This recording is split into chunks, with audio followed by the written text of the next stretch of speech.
Tonight, Norman Lamont and other European Community finance ministers and central bankers gather in Bath for 24 hours of talks. There's no official agenda, but their main task is to draw up contingency plans to defend all their currencies if the French referendum votes no in 2 weeks' time.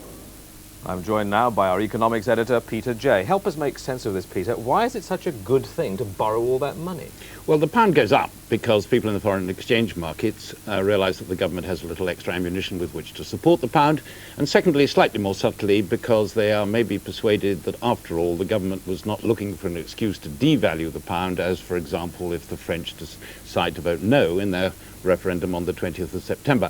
But it's important to see that this is a small tactical move in a big strategy. The strategy of the government is to keep the pound at its present 2.95 parity against the German mark, not as part of its European policy or the Maastricht policy, but as the foundation of its economic policy to lead, they hope, to stable prices, zero inflation of the kind that we've not seen since practically before the First World War, and a great new golden age. They don't want to be blown off that strategy in the short term because of what the French do in their referendum. Therefore, they have done this rather theatrical, tactical move of borrowing this money in this way in order to reassure the foreign exchange markets. Is it enough? What if the French vote no to Maastricht? Will this save the pound?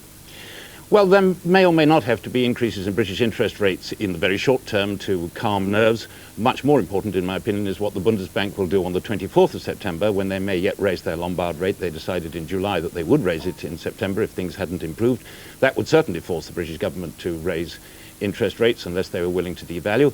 But the longer-term issue is whether or not the pound at 2.95 this year, next year, for the rest of this decade, is compatible with any kind of economic recovery. And if it's not, whether or not pressures from industry and politicians will force the government to change tack. So this resolves nothing fundamental, does it? I mean, we're still in recession, the economy very weak. That's right. It doesn't change any of the fundamentals, and it doesn't decide whether or not the government's strategy is right or wrong. History will decide that. Thank you very much, Peter. Thank you.